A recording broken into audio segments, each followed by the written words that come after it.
deception, honor, and betrayal. The game begins anew when the epic series Game of Thrones returns. Just one part of your free preview of HBO Max. You'll experience all the must-see originals and the biggest Hollywood movies you won't want to miss. Watch it all anytime. There's nothing else like it. Don't miss a free preview of HBO Max Friday, March 29th until Monday, April 1st. Sign up for HBO and Max and get your first month free. Call 601-8992 or visit cablebahamas.com to subscribe today. 11 medals for the Bahamas track team so far. It feels really good. I'm just really proud of the support that we've been given. I'm just happy right now. The local organizing committee responds to international and local criticism. But I'm sorry, I think we're doing a fantastic job. The Carifta swim team also winning medals over in Jamaica. An increase in convictions, plus a closer behind-the-scenes look at OPAT's new hangar.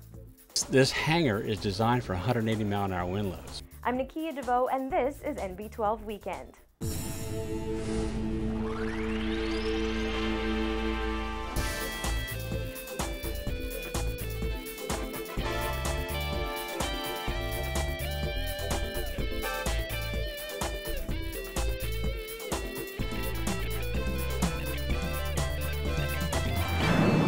Everyone, thanks for joining us this Easter for NB12 Weekend. Team Bahamas had 11 medals heading into tonight's session of the 2013 Carifta Track and Field Championships, including 2 gold, 4 silver, and 5 bronze. Last night, the crowd went wild as Shawnee Miller crossed the finish line far ahead of the field of under 20 girls 400-meter runners, winning the first gold for the Bahamas at this year's Games.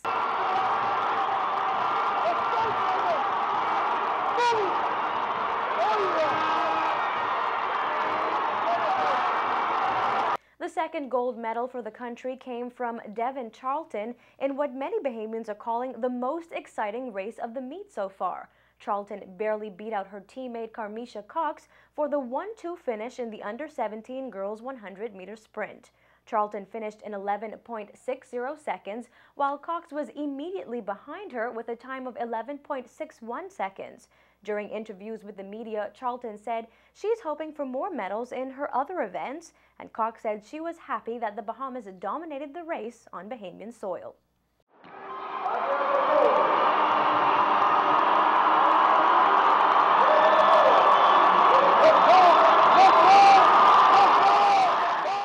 Well, for Carifta, I still have the 4x1 and 100-meter hurdles.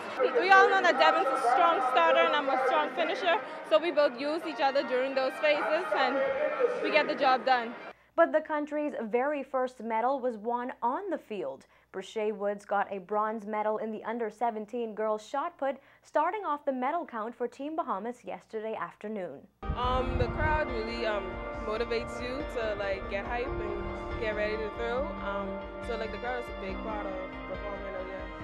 The Bahamas is looking to win more medals tonight with the 300-meter hurdles and the 4x100-meter relays, as well as lots of field events. Tune in tomorrow for more Carifta results.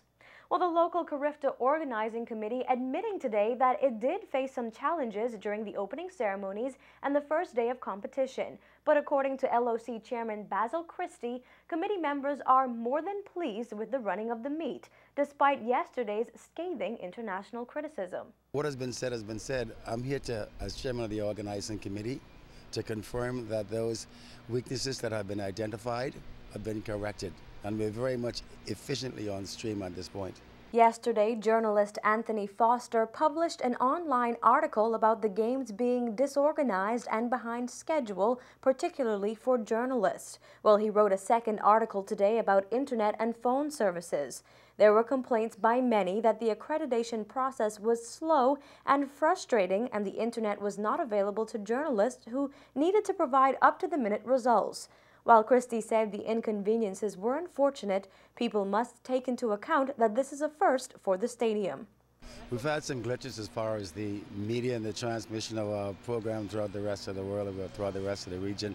We're in a new stadium, and we had significant challenges with the facilities, especially the technical side of it, availability of the internet, the whole electrical system. It has glitches. But we brought on the national telecommunications company, the cable companies, the electricians, and we made every effort to correct these shortfalls. A spectator from the United States complained about her negative experience at Friday night's opening ceremonies. Yesterday on her Facebook page, she posted claims of poor treatment by event personnel when trying to find her seat. There were also complaints by local sports fans about traffic and parking issues. But Christie said he has received even more compliments and praise, and the crowded stadium of cheering fans is a clear indication of success so far. When we visited the stadium this morning, people were still lining up, hoping to score tickets. The attendance has been impressive. The flow of traffic has been smooth. We've had difficulty with ticketing. We've had difficulty with many areas because of the newness of the experience. But I'm happy to say, I sat here last night and I was proud of the amount of people in here and the ease in which they were able to get here and be seated and enjoy the performance. Naturally, this is a small area, relatively speaking, and the amount of cars that we had was problematic. But that can't be avoided. There are a lot of cars that come, and it takes time for a lot of cars to go. There's limited parking. Christie said many of the challenges they have faced are not unique to the Bahamas or the committee. He said all major events have issues, and there will always be inconveniences that cannot be avoided. When one starts to list some of the inconveniences, those are very human and very natural that can be avoided. But for the most part, the facility, the organization of this event has been beyond my expectations. Meantime, police are reporting no challenges so far. Assistant Commissioner Leon Bethel, who is heading the team of officers, told NB12 today that the hundreds of police officers on duty at the stadium have not had to deal with any incidents over the past 3 days. The theme of the games is Caribbean unity. We have seen that on the ground. I've seen Jamaicans and Bermudians and Bajans cheering on Bahamians. I've seen Bahamians cheering on the Jamaicans, and that is good for us because it's just a feeling of camaraderie with all of the athletes and the spectators. So the police have had no issues. Everyone have been cooperating, especially the Bahamian people. Bethel says the force is proud to have the responsibility of securing thousands of people from all over the Caribbean while the world is watching. He says he believes the force has proved that it can handle the upcoming major international events, including the first ever World Relay Championships that will be held at the National Stadium next year. We have proven, and we're excited. One of the things that we have been informed of is the hosting of the World Games next year. We're excited about that because we have shown the world that this professional police force, which was around for many, many years, could police any type of event, and we could match any type of policing around the world. And as our Bahamian track and field athletes go for more gold at the Thomas A. Robinson Stadium, 36 swimmers also scored some medals over in Jamaica at the 28th Carifta Swimming Championships in their second day of the 4-day competition. Results are slowly coming in out of Jamaica, but at last report, Team Bahamas had at least 6 medals, including 1 gold, 1 silver, and 4 bronze. National head coach Trevano McPhee said Team Bahamas is looking for an overall win this year. Every time we compete, we always shoot to win. We always go down for the goal. Like I said, Guadeloupe is going to be tough. Trinidad is going to come ready. So like I told the swimmers, just go down there the first day, let them know Team Bahamas is there, and hopefully we could carry the momentum all the way to the 4th day. And the team captains also say they're hoping to improve on last year's second-place performance. Men's team captain Dustin Tynes, making his 6th appearance at the Games, said swim fans should look out for some surprise performances. Women's team captain Elena Carey says she's looking for a personal and overall gold. I feel like we're going to have a lot of surprise swims from the 11 and 12s. And hopefully we're going to repeat the second place we got last year or even better. I want to win because last year we came second by I think 8 points it was, so I think I think we could win this year. The swimmers left for Jamaica on Thursday. They were sent off in style by Royal Bank of Canada, a loyal sponsor of Bahamian swimming. The team was treated to a special luncheon at Royal Bank House where athletes were bid farewell and wished good luck by RBC officials. They also presented the Bahamas Swimming Federation with a $30,000 check for the Games. BSF President Algernon Cargill thanked RBC.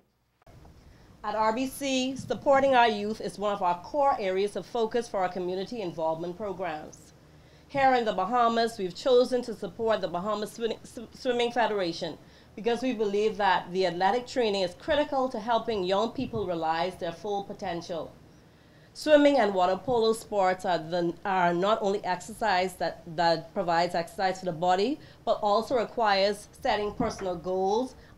The Carifta Swimming and Water Polo Championships are the beginning of a swimmers and water polo players' international career.